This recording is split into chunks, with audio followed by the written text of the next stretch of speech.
Salom do'stlar. Bugun Farm bor. Yangiligi 18:30 da.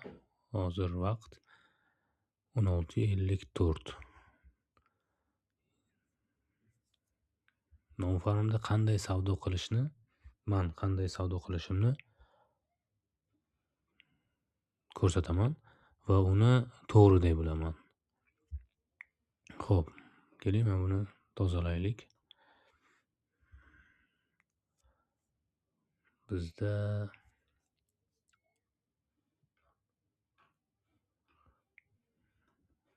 ko'rayotganimizdek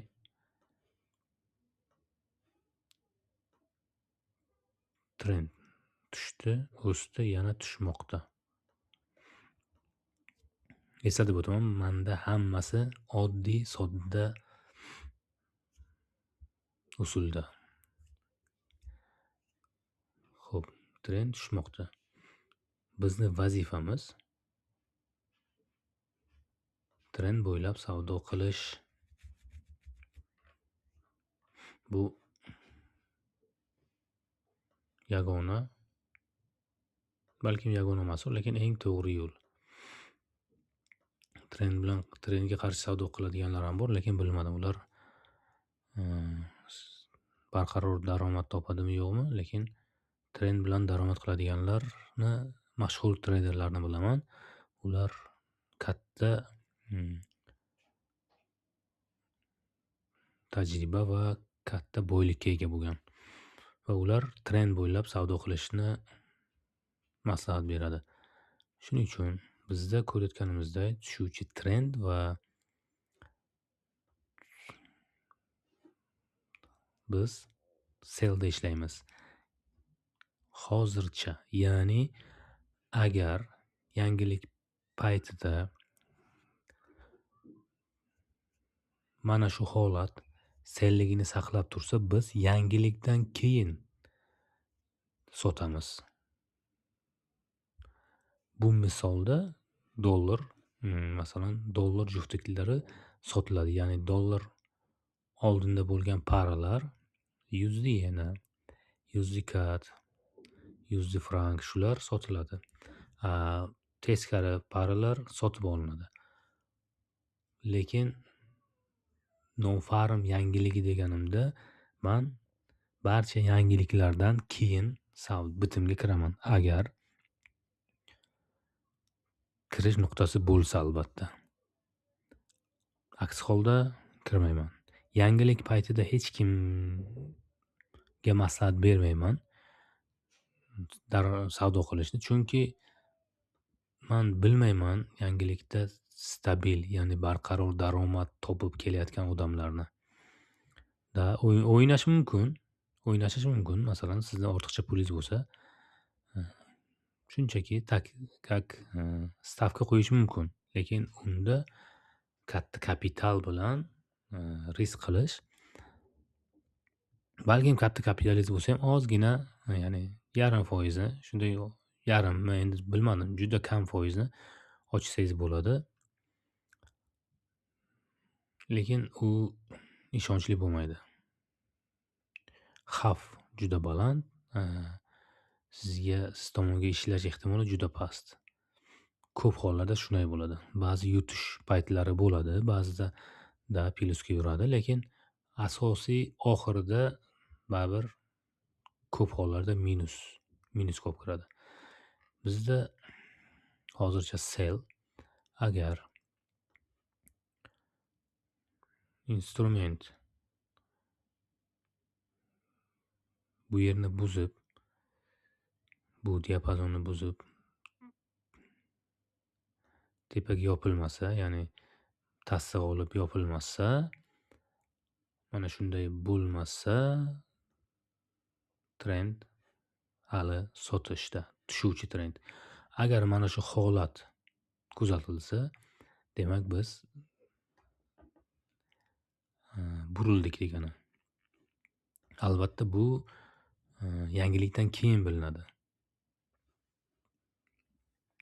Agar narx kelib, shamcha kelib bu yerda soyasi bilan teshib pastda yopilsa, u ham sell degani, ya'ni tushuvchi trend o'z kuchida qoladi degani. Keling, yevro dollarni ko'raylik. Bu hammasi mana shu dollar indeksi ko'p narsani ko'rsatadi, ko'p narsani anglatadi.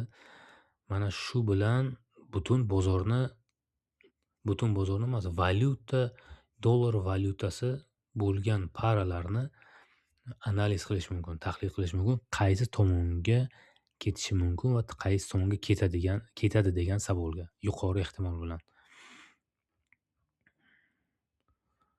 100% hech kim bilmaydi qaysi tomonga ketishini.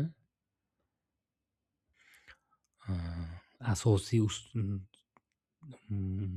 omadli, muvaffaqiyatli treyderlar, ular bilmaydi qaysi tomonga ketishini. Ular bor narsadan foydalanishadi. Masalan, mana bu yerda trend tushuvchi bo'lsa, demak sotadi ular. To'g'ri kelgan joyda emas, albatta, korreksiya joylarida sotadi. Mana masalan, bir soatlikda ko'rsak agar, mana bu yerdan tushyapti, korreksiya bo'lyapti, tushyapti, korreksiya bo'lyapti. Tushyapti, yana ozgina korreksiya. Tushyapti, yana ozgina korreksiya. Bu korreksiyalar har xil bo'ladi. Bu yerda qisqa korreksiyalar. Bunday qilsa agar, mana bu katta korreksiya, mana bu harakatga nisbatan bu kattaroq korreksiya. Shuning uchun bizni vazifamiz mana shu korreksiya paytida kirish. Ya'ni kichkina time frame'larga o'tib, kirish nuqtasini ko'rib va bo'lsagina kirish kerak. Bu ham bir filtr, asosiy filtrlardan biri. Trend, korreksiya va trend bo'ylab harakat. Shunaqa. Ayni damda hech qanday men sotib olishga, ya'ni o'suvchi trend alomatlarini ko'rmayapman. Shuning uchun dollar indeksi va shunga o'xshash valyutalar hozircha sotilish tushuvchi trendda. Biz nimani ko'ramiz? Yevro dollar juftligi. Bu yerda aksincha, agar dollar tushsa, bu yevro ko'tariladi, funt ko'tariladi. Demak, bu yerda ko'rganimizdek o'suvchi trend. Har bir maksimum keyin oldingi maksimumdan yuqorida va minimum oldingi minimumdan yuqorida. Mana bu yerda flat. Bu yerda flat. Ya'ni flat degani menimcha hamma tushunsa kerak. Narx bitta diapazonda turibdi. Bu menimcha non-farm yangiligini kutyapti. Bu yerdan impuls bilan qaysi tomonga chiqib va shu tomonga tasdiq olsa, ya'ni qaytib kirmasa, yolg'on teshish, yolg'on proboy bo'lmasa, o'sha tomonga biz harakatlanamiz. Yangilikdan keyin. Hozir to'xtab turibdi, barcha valyutalar shu yangilikni kutyapti. Mana shu hammasi oddiy. Esada tutaman, biz oddiy soddalashtirib savdo qilamiz. Sodda yondashamiz. Maksimal, chunki u osonroq. Qiyinlashtirsak, masalan, ba'zilar har xil nimalar qo'shadi. Indikatorlar qo'shadi, trend liniyalar, boshqalar ham ishqilib oxirida chalkashtirib, u strategiya emas, atalab bo'lib qoladi. Shuning uchun moddiy, mana bu asosiy fundamental tahlil mana shunday. Fundamental deganim, fundamental texnik tahlil demoqchiman. Mana shuni to'g'ri deb bilaman. Mana hammasi oddiy. Bu yerda men birdan sizlarga strategiyani o'rgatyapman. Mana qarang. Mana bunday edi boshida, shundaymi? Mana bu bir tomonga kelgandan keyin diapazonning bir tomoniga kelgandan keyin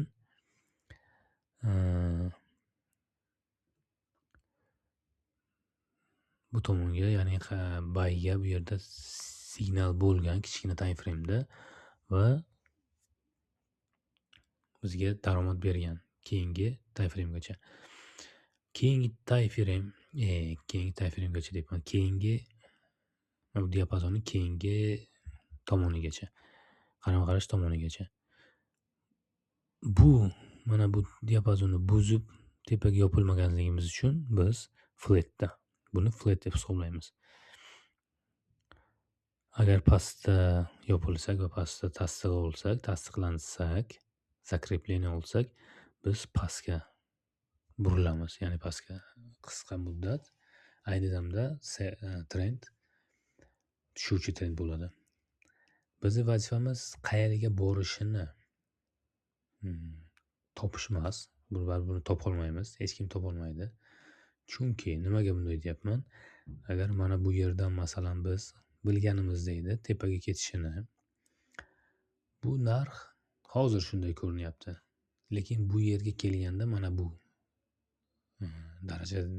bu narxga kelganda, darajaga uровень kelganda, bu shu yerdan birdan pastga ketish ehtimoli bor. Shuning uchun biz shunchaki kelayotgan narx bo'ylab kiramiz va nasib qilgan bo'lsa daromad olamiz. Lekin biz trendga qarshi ishlash u xato. Trendga qarshi ishlashni tavsiya etmayman va u juda katta xavf.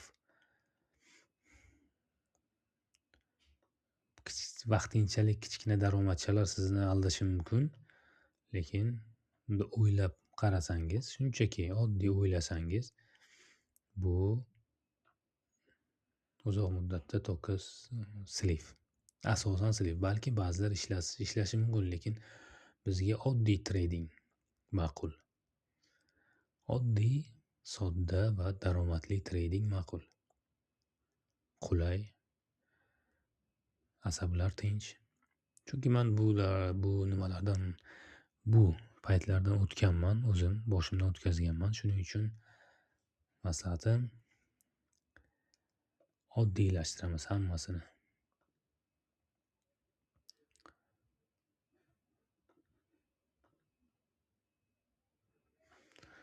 Qolgan boshqa hammasi xuddi shunaqa holatda analiz qilinadi.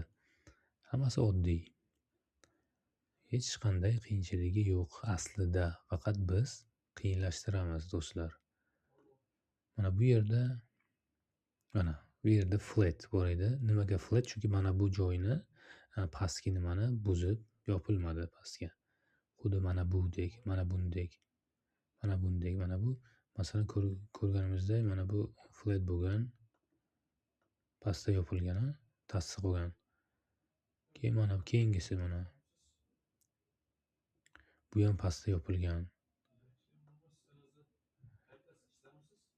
Shuning uchun mana bu yer pastda yopilmagan va aksincha burilgan bu yerda. Mana shu muhim. Bizga eng keraklisi shu oddiy, sodda. Mana bu yerda yana masalan flat chiqdik, korreksiya va bunga kirdik. Tamom. Bu yerda kichkina time frameda ko'ramiz. Masalan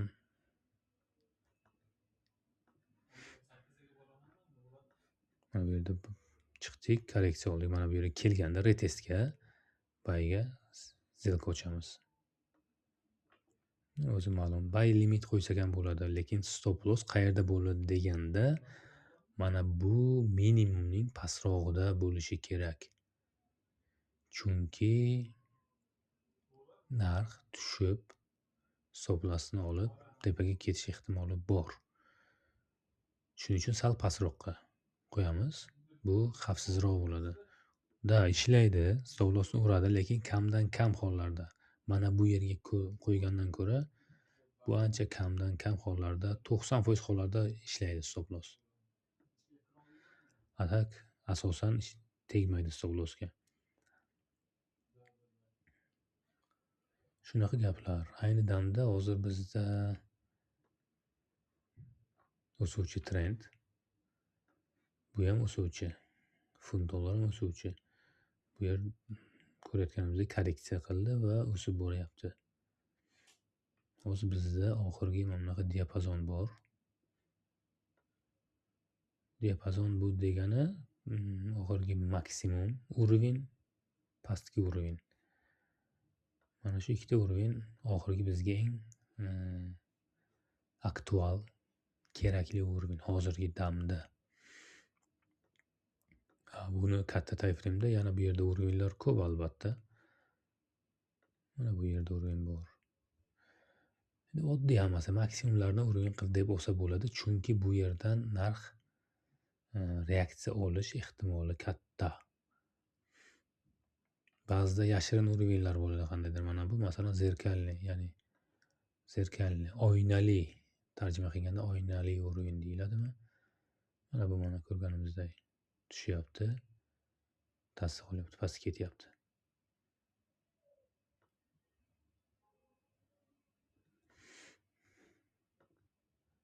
Hozircha agar